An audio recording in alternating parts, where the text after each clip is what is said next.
Good morning, everyone, and I'm going to present one of the famous work of H.E. Bates, The Darling Buds of May. But before that, let us have a short background in the life of H.E. Bates. H.E. Bates or Herbert Ernest Bates, born on May 16, 1905 in Rushden, England, and died on January 29, 1974 in Canterbury, Kent. His parents Albert Bates and Lucy Elizabeth. They named him Herbert Ernest, but no one seems to know why and everyone calls him Bert. In 1919, he starts writing poetry and he falls in love with a girl called Con. He writes even more poetry. In 1921, at the age 16, he joined the Northampton Chronicle as a reporter, but he left or resigned 2 months later because he did not like the work. In 1925, he met a girl named Marjorie Cox, known as Mudge, that later on became his wife. In 1926, he published his works The Two Sisters, and the novel receives good reviews, and several of his short stories appear in newspaper and journals. A collection of short stories, Day's End and Other Stories, was released in 1928. In 1958, he writes his first novel set in Kent, The Darling Buds of May, that we will have later.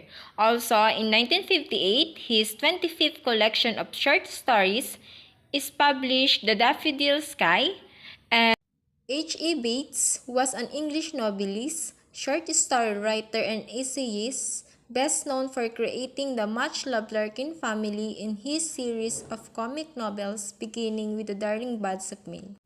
He was a prolific writer, producing 11 novels, over 300 short stories. Here are the Pop Larkin Chronicles, The Darling Buds of May, A Breath of French Air, When the Greenwoods Laugh, Oh to Be in England, and A Little of What You Fancy. And here are the some of his novel, The Two Sisters, The Seekers, The Charlotte Rose, Holly and Sallow, The Fallow Land, The Duet, and The Poacher. Now, let's proceed to his one famous works, The Darling Buds of May. I've searched online for the complete novel or even a summary of the novel, but wala talaga akong makita. So, I based na lang sa 2 episodes that I watched in YouTube that I think the season 1 of The Darling Buds of May. Darling Buds of May character, I only include here the sum of the main character in the 2 episodes. Pop Larkin, Ma Larkin, Mariette, Cedric Charlie Charlton, Pauline Jackson, Brigadier, and Mr. Shell. Summary of The Darling Buds of May. When a tax collector arrives at the Larkins farm, it appears to spell trouble for Pop and the family. But the young man is soon under the spell of their utopian lifestyle and Mariette's charms. Larkin way of life, an easy-going celebration of nature, food, drink, and family. The novel begins with Mr. Larkin's family buying an ice cream and happily traveling using the truck. And Mrs. Larkin told to his husband that Mariette is pregnant. They have 6 siblings and Mariette is the eldest. When a tax collector arrives at the Larkins farm, Mr. Larkin denied and avoided a conversation about his responsibility to pay. Mr. Charlton always bring up about the form that Mr. Larkin needed to fill out, because if Mr. Larkin did not pay the tax, he will have heavy fines, perhaps even imprisonment. Until Mr. Charlton is stunned with the charm of Mariette. Titig na titig siya kay Mariette, and when Mr. Larkin noticed it, he invited him for a dinner para mawala at makalimutan ni Mr. Charlton yung about sa tax. Parang gagamitin yung charm ni Mariette para hindi na magbayad ng tax, and Mr. Charlton cannot refuse nga kay Mariette. While they are eating lunch, binibring up pa rin ni Mr. Charlton about the tax, but the family Larkin ignore it and discuss new conversation. Mahalata dito kay Mr. Larkin na wala talaga siyang intensyon na magbayad ng tax. Then, after dinner, Mrs. Larkin ay nag-ask kay Charlton to bring Mariette in Nightingale, and hindi makatanggi si Charlton dahil nga nai-stan siya kay Mariette. And when they come back, again, Mr. Charlton asked Larkin to fill up the form. But same thing, Mr. Larkin avoid about it.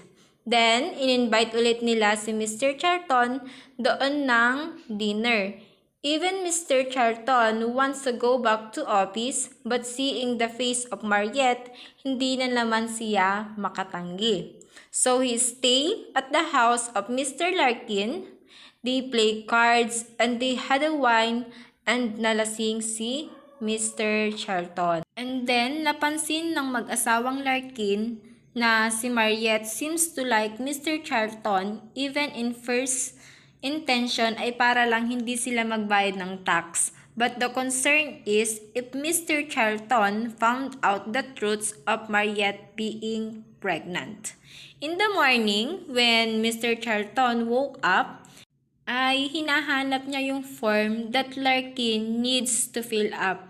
Pero nawawala ito. At ito ay itinago nga ni Mr. Larkin. Then, Mr. Larkin came with a new car.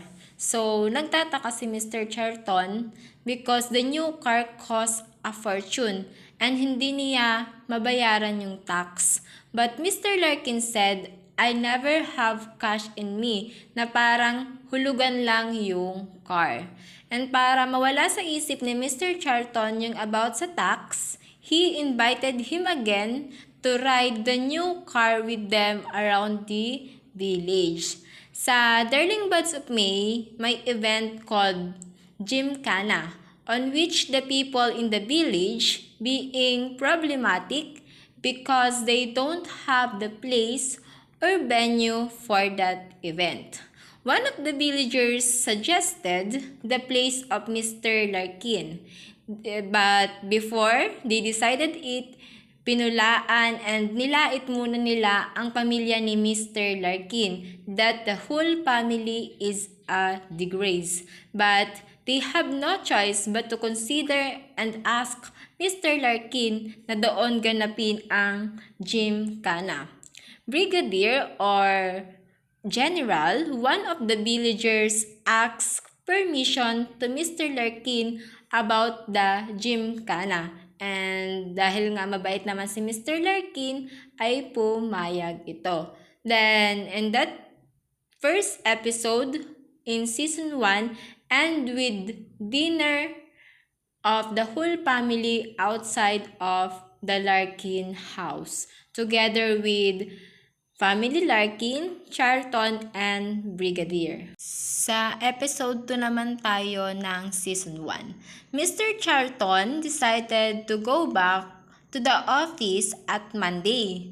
But when Mariette knows about it, she got mad knowing Charlton will leave. Sinabi rito na hindi ito marunong tumupad sa pangako that Mr. Charlton will stay for 1 week. Dahil nga hindi matiis ni Mr. Charlton si Mariette, Mr. Charlton did not leave. They went to the strawberry field and harvest strawberry.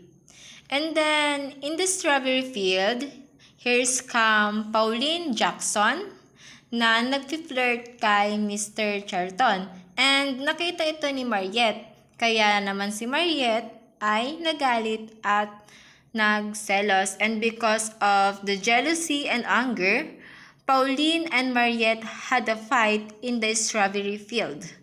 And yung mga tao doon, hindi nila inaawat, even her own family. The crowd are happily cheering, and when Mr. Charlton saw it, inawat niya agad yung dalawa. And after that, mas lalo pang na-inlove si Mr. Charlton kay Mariette. Then, ito namang si Mr. Larkin went to the office of Mr. Charlton giving the letter of his leave. Kahit wala namang pinapadala na letter si Mr. Charlton. And Mr. Shell asked question about Mr. Charlton. But Mr. Larkin said na wala siyang alam about Mr. Charlton kung saan ito nag-i-stay, na napag-utusan lamang siya at ginagawa lamang niya ang kanyang trabaho. He even changed his name para hindi malaman na siya yung pinuntahan upang singilin at magbayad ng tax. And one of the characteristic of Mr. Larkin ay ang pagiging babaero sa kanilang village. But Mrs. Larkin knows about it and it's okay with him. Ayos lamang ito sa kanya. Then, sa event ng Gymkhana sa ending part ng The Darling Buds of May, yang Mariette joined in horse riding and she won first place. And at that event, also Mr. Charlton asked Mariette to marry him. So, in the end of season 1, ay kinasal si Mariette and Mr. Charlton. The Larkin family lives on a farm in rural England in the country of Kent, Sydney. Pop and his common-law wife Florence Ma have 6 children. Eldest daughter Mariette, followed by their only son Montgomery and other daughters Primrose, twins Zinnia and Petunia, and Victoria. Ma is a housewife, while Pop supplements his farm's income with various other not entirely legitimate enterprises. Tax collector Cedric or Charlie visits to audit Pop but falls in love with Mariette and quits his job to live the rural life.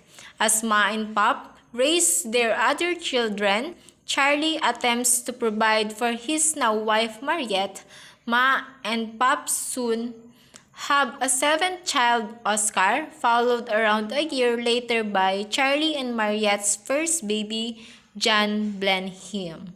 And here are some themes ng The Darling Buds of May na makikita natin sa novel. First is sex. Sex is a major feature in the storytelling, and in connection with the multiple descriptions of the women, becomes almost a measure of what is healthy and good for women. In addition to the sexualized treatment of the women in the series, the novels depict other socially controversial themes as well, such as the Larkins' eldest daughter's illegitimate pregnancy, Mr. and Mrs. Larkin not being married. So, dun sa novel, yang hindi pa kasal dun sa first season sina Mr. Larkin and si Ma. The next is fidelity. Fidelity is one of the key themes since Mr. Larkin flirts with and courts every woman in sight. And alam naman natin na si Mr. Larkin ay medyo may pagka-babaero, and ito ay okay lang nga kay Miss Larkin, kay Mrs. Larkin. And Mrs. Larkin has no problem with this. This, among other things, brings up the question of whether the male characters in the novels, si Mr. Larkin, live in a strange kind of paradise where one can have both a good, steady relationship. Alam naman natin na okay at maganda yung pagsasama ng mag-asawa and the family. And aside of that, Mr. Larkin have plenty of other women as well. And the last one theme is love. Love is also one of the themes since Mr. Charlton and Mariette show romantic love for each other even in a short period of time. Also, Mr. Larkin and Mrs. Larkin, their love for each other is very strong. Even though they are not yet married, they maintained their relationship and understand each other. So, that's all for my report. I hope you learned something. Thank you.